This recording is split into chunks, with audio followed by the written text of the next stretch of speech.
Hey friends, and welcome back to more Reddit stories about entitled people, crazy people, and all that kind of stuff. Hope you're all doing wonderful today. Be sure to subscribe for more Reddit content, and let's get into today's stories. Neighbors on video ripping my eastern redbud sapling out of the ground. I live in Virginia in a neighborhood without an HOA. I bought my house a couple of years ago and there were 0 large trees in the yard. All of my neighbors have very landscaped yards. My house needed renovation, so I haven't done much in the yard other than plant some trees, so they had time to get established. In the 2 years I've lived here, I've planted 7 trees in the front yard. 4 of the trees I have planted have been eastern redbud saplings on either side of my driveway. The first pair died over the first winter I was here, and then I planted the second pair this past fall. The most recent pair survived. One was absolutely thriving, and the other was struggling but had growth. Between the trees and my neighbor's property is my mailbox, and the trees have mulch rings. I say these things because it's not like there's a question of whose property the trees were on, or did they look dead, and did the neighbor think they were doing me a favor by removing yard debris. 3 weeks ago I went out to check the mail and the one closest to my neighbor's yard was missing. There wasn't a sapling laying on the ground, so it wasn't like an animal chewed it at the base and it fell over. The entire thing was gone, but the mulch wasn't disturbed. I even dug into the mulch to try to find the root ball because it was so weird. No root ball. My partner and I couldn't remember the last time we had seen it, and we had friends in town helping with the renovation, so it went out of our mind as a weird thing. My partner was convinced it was an animal. I was convinced someone stole my tree. Tonight I went out to take the garbage to the road, and lo and behold, the second redbud is missing. I look around for it in case it's on the ground and it's not there. Mulch isn't disturbed. Exact same situation as the other one. So I dig down to try to find the root ball and there isn't one. It's only 4 feet tall, so not like there'd be a big one to begin with. I call my partner and let them know. They've been out of town but mention when they left Wednesday morning they remember checking on the tree. So I go to the video footage. It was there the morning of the first and the morning of the second. The morning of the third, hard to tell. It might be there, it might not. I go through more video from Friday and confirm the tree is not there. So I go back to the second and I start going through the video, and around 7 p.m. I get my answer. I see my neighbor walk onto my property, carrying yard debris from her yard. She's looking around, and then walks up to the tree, rips it out of the ground, and walks back off to her property, snapping the tree in half a couple of times as she goes. If I had to guess, she was carrying the yard debris as a cover. Oh, I thought it was yard debris and I was trying to help. I went back to check to see if I have her on video doing the same thing to the first tree, but the video doesn't go back that far unless you specifically save the video, which I didn't think to do. If I were a gambler, I'd put money on the fact that she did the same thing to the first tree. I know tree law in Virginia states that if trees are on your side, you can trim them as long as you don't do it to a point where you kill them. But these trees were very much on my property.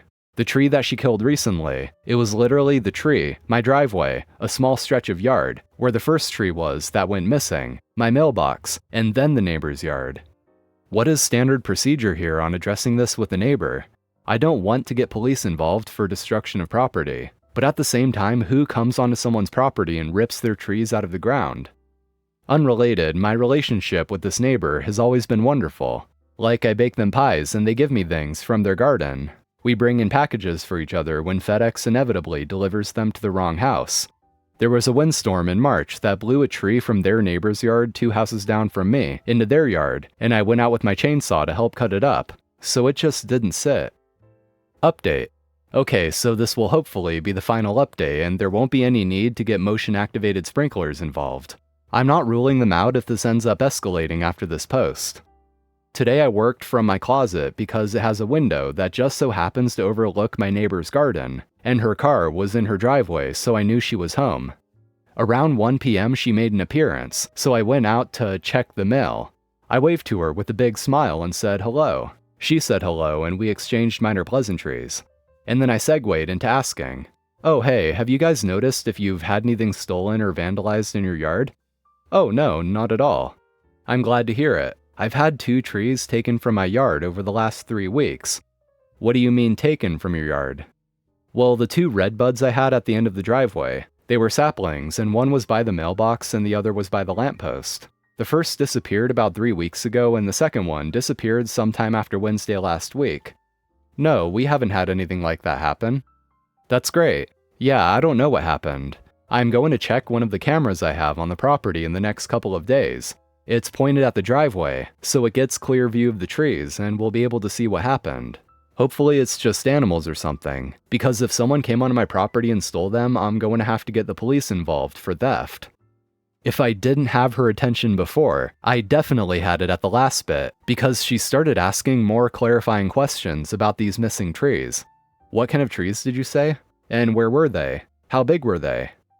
I answer all of her questions and add on that it sucks because I bought these trees and they had been planted since fall, but quote, yeah, I guess we will find out what happened in a few days when I have an opportunity to check the video. And that's about the time she says, oh, that might have been me. I think I thought they were weeds. For the record, no, I do not believe she mistook 2 4-foot saplings for weeds. I let her know that if that's the case, I would like her to replace them. To which she replies that she's not sure, but it might have been. I reassured her that it's okay if she doesn't know. We can wait to resolve this until I view the video, because I absolutely do not want her to pay for replacements if she's not responsible. Y'all, she absolutely did not want me to go to the video. She asked me what kind of trees again, and I told her. She said that if I told her how much they were, she'd pay me back. And I said, are you sure you don't want to wait to check the video? No, I'll take care of it, just let me know. I pulled up my phone and found comparable redbuds online, and we calculated the total that she would owe together. She went inside and gave me cash to get replacements for the redbuds. We stood and chatted for a couple more minutes, but I did reiterate that she needed to talk with me before doing something like this in the future, and if she sees some weeds that she thinks needs to be pulled on my property, to let me know because it isn't fair or right for her to bear the burden of weeding my yard. And so concludes the redbud murder saga. I hope. That time a boomer called the cops. On himself. This was a few years ago when I was working a retail job at an expensive and very large furniture boutique store in a shopping center in Canada. I was doing the morning rounds alone in the front, dusting and putting knickknacks back into their place for the 1000th time, when a guy who looked like he was mid to late 60s walked into the store, looked vaguely around, made eye contact with me, then marches up to me and demands gruffly to check his wife's gift card. Alright, can do. It has $57.50 on it, I said. I want it in cash. Sir, I'm sorry, I cannot give cash for a gift card. They must be used to purchase products only. I said I want it in cash. I'm sorry, unfortunately I cannot do that.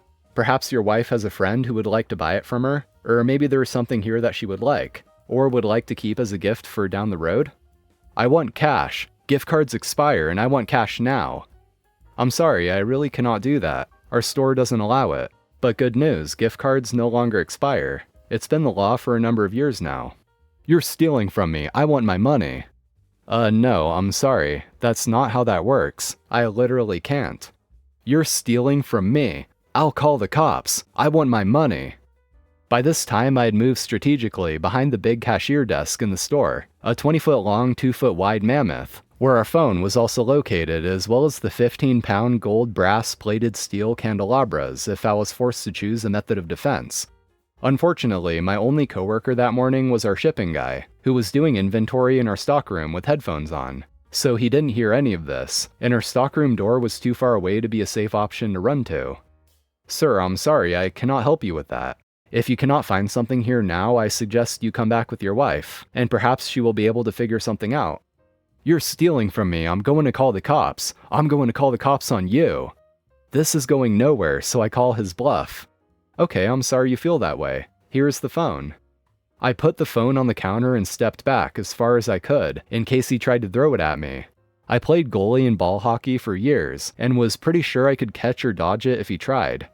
He looked surprised at this turn of events. I think it might have been my too chill and too happy to help attitude when handing over the phone that made him suspicious. I will. I'm going to call them. I'm going to call the cops. Yep, you do what you gotta do. Go right ahead. Phone's there. He dials 911. Now our phones were up to maximum volume because when it's busy it's hard to hear, but in the morning when dead, clear as day. The operator picks up and asks Buddy what the emergency is. I'm at blank mall at blank, and they're stealing from me. The operator tries to do their job, asking for clarification, etc., and the boomer continues repeating himself, agitated, increasingly more red-faced, and keeps repeating, "They're stealing from me and something needs to happen." After a couple of minutes of this, I raise my voice and ask, "Sir, can I please speak to the operator for a moment?" "No, I got this." "Sir, if I could just speak with her for a moment." "No, I got this. You stay right there." I hear the operator ask, "Sir, can I speak with the woman there for a moment?" No, just send someone here now. They're stealing from me."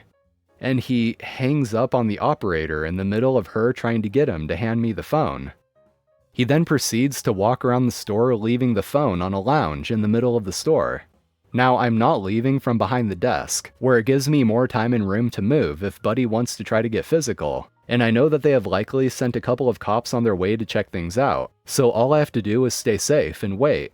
Meanwhile, that phone keeps ringing over and over. I know it's likely the operator trying to call back, but I'm not risking it.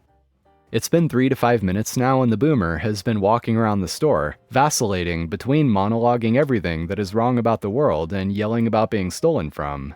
People walk in the store, hear him ranting, and leave as soon as they see him. To be fair, he is having an absolute meltdown. He then seems to come to a decision and loudly announces, "I will call them back and tell them not to come. I'll keep the card and phone your manager." He gave me this weird grin when he said that. I'm sure he thinks he can get me fired. Also, one does not simply call 911 and tell them not to come like you're canceling a dinner reservation. He grabs the ringing phone from the lounge, hangs up on whoever was calling us, then calls 911 again. "Hello? I'm calling from blank store in blank mall." Yeah. No, don't bother coming." No, I got this." "No, I got this, so don't bother." He hangs up again. My gods, this guy has just upgraded the situation, and he doesn't seem to have any idea. I, on the other hand, make an educated guess that they will be sending more than 1 or 2 extra squad cars for this now. I am so tired of this man tantrum. I want to make sure that he is trespassed, as well as getting taught a good lesson, so I stall him as much as possible. I want to make sure he is there when however many cops arrive. "Oh yes, my manager is scheduled to be here in an hour, blah blah blah. Also, what does he think his wife would like if she used the card instead, blah blah," and direct him to look at different areas of the store while he waits for my manager to arrive. This idea of speaking to my manager has him in a sudden good mood, like a switch was flipped. The phone continues to ring on the lounge. At about the 12-minute mark after the second 911 call, with the phone ringing non-stop this whole time, 2 very large officers slowly open the door and walk in with 2 more standing directly outside. Boomer is in the back corner oblivious at this point, looking the opposite way. I wave the officers over to the counter and they ask what the hell is going on. I recap and their reaction was, "We all got called out here over a gift card?" "Yeah." "And where is he?" "Ah yes, the back corner over there. Yes, that guy."